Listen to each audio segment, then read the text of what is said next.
गुरु प्यारी साध संगत जी, सभी को प्यार भरी राधा स्वामी जी, आपका हमारे यूट्यूब चैनल पे बहुत बहुत स्वागत है।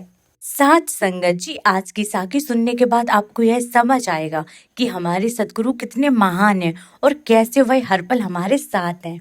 आप सभी से विनती है कि साखी को अंत तक अवश्य सुने और यदि अच्छी लगे तो कमेंट में राधा स्वामी अवश्य लिखें। यह कहानी एक सत्संगी परिवार की है। इस परिवार के सभी सदस्य बहुत सेवा और सिमरन करते थे। परिवार के मुखिया और उनकी पत्नी पेशे से डॉक्टर थे और उनकी 2 संतानें थीं।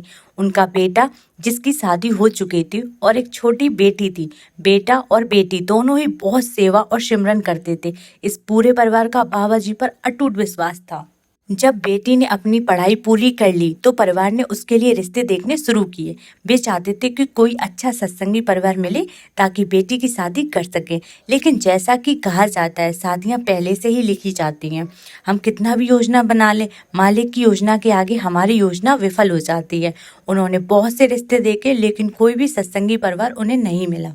फिर उनके एक रिश्तेदार ने उन्हें एक परिवार के बारे में बताया। वह परिवार सत्संगी नहीं था लेकिन वह परिवार बहुत अच्छा था और भगवान को मानने वाला था।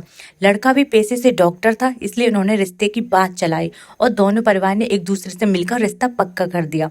अब लड़की को यह डर था कि वे लोग सत्संगी नहीं है तो कहीं वे उस सत्संग और सेवा में जाने से मना न कर दें। फिर लड़की ने मन ही मन बाबा जी से अरदास की, भले ही वे सत्संगी नहीं है लेकिन आप उन्हें अपनी ओर जरूर खींच लाना ताकि वे मुझे सेवा और सत्संग में जाने से ना रोकें। कुछ दिनों के बाद शादी हो गई और लड़की ने अपने कमरे में बाबा जी की एक बड़ी तस्वीर लगा दी। शादी के अगले ही दिन जब लड़की की सास ने बाबा जी की तस्वीर देखी तो उसने अपने बेटे को सख्त हिदायत दी कि उनके घरों में इंसानों की पूजा नहीं होती। उनके घर में एक विशेष मंदिर बनवाया गया है जहाँ पूरा परिवार रोज सुबह और शाम पूजा करता है। और जब हमारे रिश्तेदार घर आएंगे और इस सरदार की तस्वीर देखेंगे तो वे हमारे बारे में क्या सोचेंगे। यह कहते हुए उसने बाबा जी की तस्वीर को वहां से हटा दिया और लड़की से कह दिया कि यह तस्वीर वापस अपने मायके भेज दो, यहाँ इसकी कोई जरूरत नहीं। यह सुनकर सास को गुस्सा आ गया और उसने उसी समय लड़की को बुलाया और कहा, यह क्या तुम मेरे बेटे पर टोना टोटका कर रही हो? क्या मिलाया है इस मिश्री में तूने? लड़की की सास ने गुस्से में पूछा। लड़की ने जवाब दिया, मम्मी जी, यह हमारे सतगुरु का प्रसाद है और मैं इसे हमेशा से खाती आ रही हूँ। सास ने गुस्से से कहा, अगर यह सब खाना है तो खुद खा, मेरे बेटे को खिलाने की जरूरत नहीं है। यह कहकर सास वहां से चली गई। लड़की की सास के ऐसे बर्ताव के कारण इस परिवार की अपने पड़ोस में रहने वाले एक परिवार से लंबे समय से नोकझोंक चल रहे थे। आए दिन लड़की की सास उस परिवार के साथ लड़ाई करती थी और अब वही बर्ताव सास ने लड़की के साथ भी करना शुरू कर दिया था। हर समय लड़की की छोटी मोटी बातों पर कुछ सुनाना सास के लिए आम बात हो गया था। जब लड़की संडे वाले दिन सत्संग पर जाने लगी तो सास उसे कोई ना कोई काम दे देती थी जिससे वह सत्संग पर ना जा सके। एक बार दिल्ली में बाबा जी का भंडारा था। लड़की के माता पिता ने लड़की को और अपने दामाद दोनों को ले जाने के लिए लड़की की सास से बात की तो सास मना नहीं कर पाई। लेकिन जिस दिन जाना था उससे ठीक एक रात पहले सास ने बीमार होने का नाटक कर दिया ताकि लड़की और उसका बेटा भंडारे में ना जा सके। और हुआ भी ऐसा ही। जब लड़के ने देखा कि उसकी माँ की तबीयत अचानक बिगड़ गई तो उसने भंडारे में जाने का इरादा छोड़ दिया। तो उसने लड़की से कहा कि ऐसी माँ को छोड़कर हमें नहीं जाना चाहिए। यह सुनकर लड़की को बहुत बुरा लगा। वह समझ रही थी कि यह सब कुछ उसकी सास जानबूझ के की है। जैसा कि भंडारे का दिन गुजर गया, शाम होते ही लड़की की सास एकदम ठीक हो गई। रात में जब लड़की सोई तो उसकी आंखों में अपने सतगुरु से ना मिलने पाने के कारण आंसू थे। नम आंखों से उसने बाबा जी से अरदास की, हे मेरे सच्चे बादशाह, कुछ भी करके या तो इन लोगों को अपनी ओर खींच लो या फिर मुझे अपने पास बुला लो, ऐसे तो मैं नहीं जी पाऊंगी। संगत जी, जब कोई सतगुरु का प्यारा सतगुरु से अरदास करता है तो सतगुरु उसके वचनों को हर हाल में जरूर पूरा करते हैं।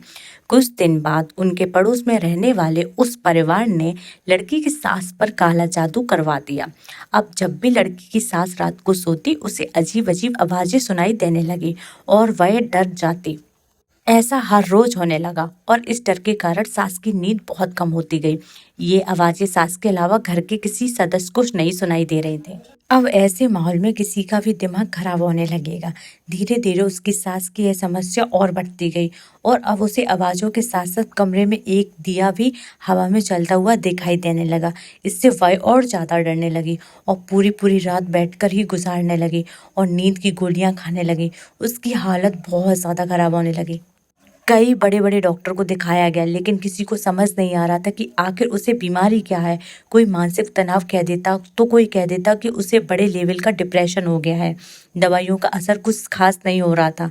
यह सब देखकर लड़की का पति बहुत घबराने लगा और उसे अपने माँ की चिंता सताने लगी। जब घर के हालात बहुत बुरे हो गए तो एक दिन डरते हुए लड़की ने अपने पति और सास से पूछा, अगर मैं आपको कुछ करने को बोलूं तो क्या आप कुछ दिन के लिए वह काम कर सकते हो? सास ने कहा, जब सारे जहां के डॉक्टर मुझे ठीक नहीं कर पाए तो तू क्या कर लेगी? लड़की ने कहा, मुझे पूरा विश्वास है कि मेरे सद्गुरु इस समस्या का समाधान कर सकते हैं। लड़की ने कहा, आपको मेरे साथ हमारे सत्संग घर चलना होगा। वहां जाकर हर रोज थोड़ी बहुत सेवा करनी होगी और बाबा जी का प्रसाद के 2 दाने हर रोज खाने होंगे।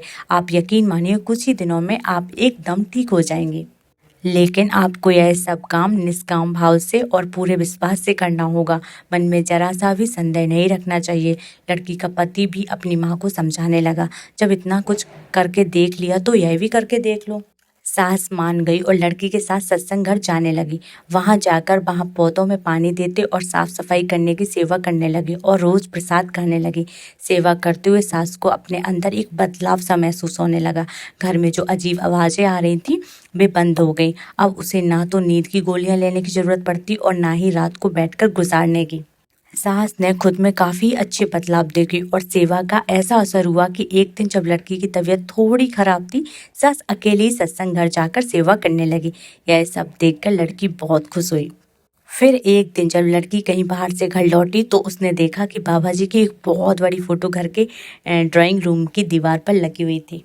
इस दृश्य को देखकर उसकी खुशी का ठिकाना नहीं रहा, क्योंकि उसने देखा कि उसकी सास और पूरा परिवार अब सतगुरु के प्रति श्रद्धा और विश्वास से भरे हुए थे। यह सब देखकर लड़की को अपने सतगुरु पर गर्व हुआ और उसने उन्हें दिल से धन्यवाद दिया। यह देखकर लड़की बहुत खुश हुई। पीछे से उसकी सास कहने लगी, तेरे सतगुरु वाकई में बहुत ताकतवर है और यह फोटो अब हमेशा यहीं लगी रहेगी।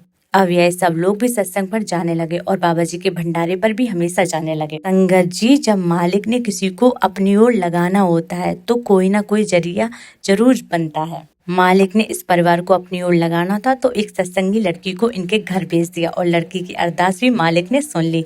अगर आज की साखी आपको पसंद आई है तो हमारे चैनल को सब्सक्राइब करें और कमेंट सेक्शन में राधा स्वामी जी जरूर लिखें। राधा स्वामी जी।